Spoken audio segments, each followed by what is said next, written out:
guys, heck of a performance, first round, elimination tournaments. You never know how guys are going to react, and I couldn't have been happier with 90-some% of what went on. I've coached a long time, and added to this, Tulsa.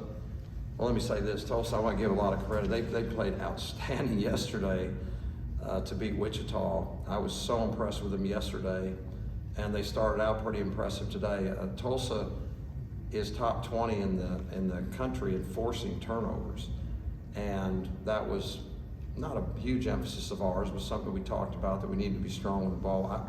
I don't think I've ever coached a team that had 3 turnovers in a major college game, let alone a postseason tournament game with as much as on the line. So start there. That was a phenomenal performance. I thought our defense most of the night was great. I thought our effort was great. Made a few mistakes, but we shared the ball, lots of assists, and just feel great. I mean, I couldn't have hoped for a better game in the first round.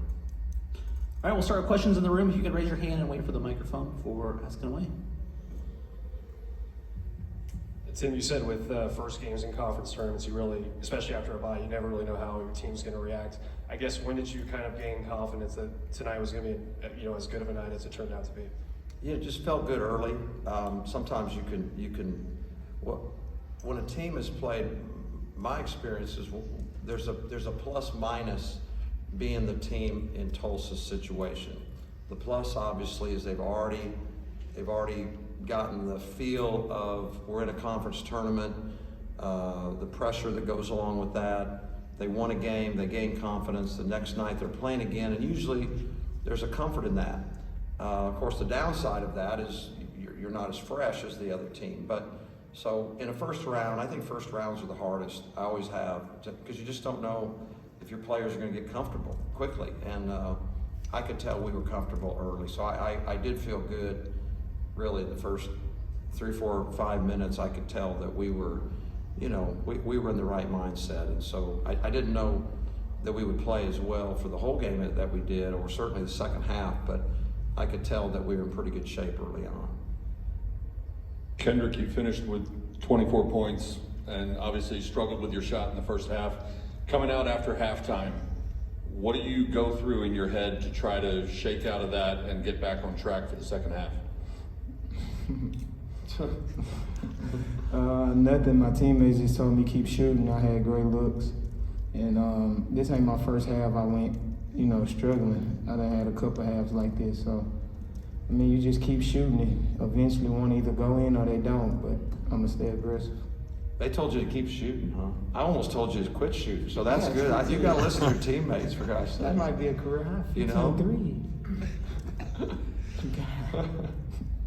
Any other questions in the room? Hey, Coach, could you just talk about the performance from Michael Weathers tonight? He finished with 12 points, 7 blocks, 5 rebounds. What was it like to have those kind of stats on the defensive end tonight? He had 7 blocks. Oh my God, I hadn't seen that yet. I had not digested this. The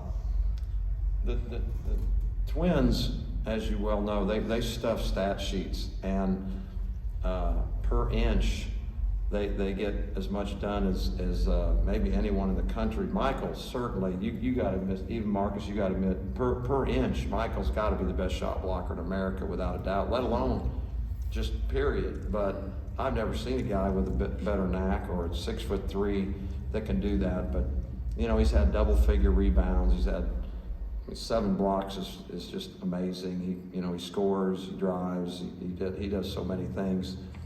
The Twins have a knack for that. Emmanuel's been fantastic all year long. Emmanuel doesn't get enough credit, not near enough credit in my mind, and a lot of others. I know his teammates would say the same. So we're lucky. I'm lucky. I've got some outstanding players that have outstanding courage, have outstanding competitive fight, and I kind of figured that out in June, really, when we first started out. I could see that these guys are a little bit different, and they've been fun to coach, but they bring a lot to the table, all of them.